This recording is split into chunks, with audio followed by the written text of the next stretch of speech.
तो प्रथम श्लोक में मंगलाचरण किया, उसके बाद दूसरे श्लोक में श्रीमद् भागवत में क्या चर्चा है, श्रीमद् भागवत की क्या विशेषता है, श्रीमद् भागवत श्रवण का अधिकारी कौन है, इस बात का निरूपण किया। दूसरा श्लोक श्रवण करें। धर्मः प्रोज्झित कैतवोऽत्र परमो निर्मत्सराणां सतां वेद्यं वास्तवमत्र वस्तु शिवदं तापत्रयोन्मूलनम्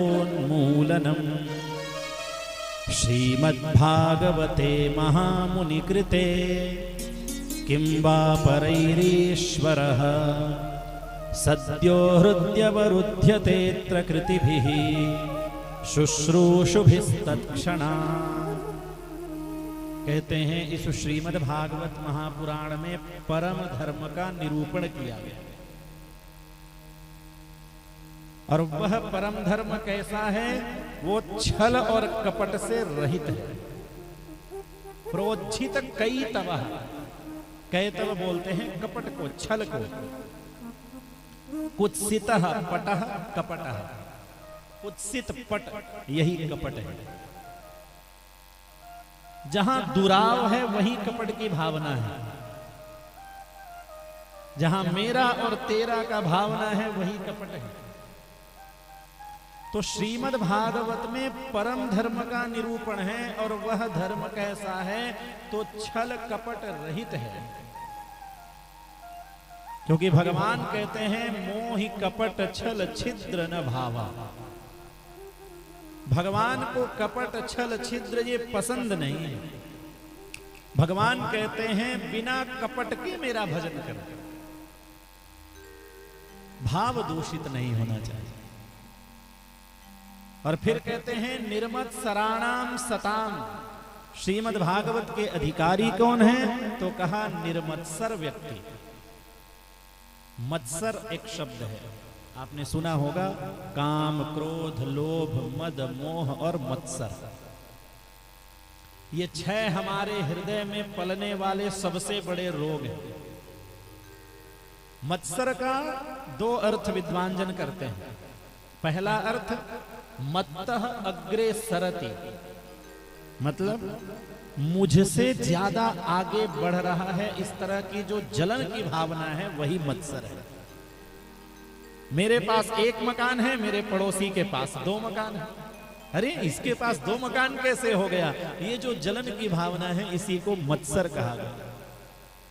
और दूसरा अर्थ बताते हैं मत समानम कोपि भवितुम न अर्हति, अर्थात मेरे समान कोई दूसरा है ही नहीं।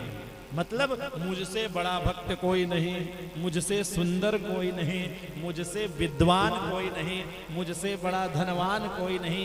यह भाव जिसके अंदर हो वह मत्सर है। तो भागवत का अधिकारी कौन होगा, जो निर्मत्सर होगा, अर्थात जिसके अंदर ईर्ष्या का भाव नहीं होगा। जलन की भावना लेकर यदि हम कथा सुनेंगे तो यह कथा हमारे लिए उपयुक्त नहीं होगी। इसलिए निर्मत्सर भाव से कथा हम किसी को नीचा दिखाने के लिए न सुने, अपनी बहुत प्रतिष्ठा हमारी हो जाए इसलिए हम कथा न सुने, बल्कि हम कथा इसलिए सुने कि कथा सुनने से श्री हरि में हमारा प्रेम हो जाए, भगवान श्री कृष्ण में हमारी रति और बढ़ जाए और धीरे धीरे हम भगवान के ऊपर अपना मन लगाना शुरू कर दें। क्योंकि भगवान के अतिरिक्त यदि हमारा मन कहीं और जाता है तो फिर वह सारा कार्य हमारा व्यर्थ है। आगे हम लोग सुनेंगे विस्तार से।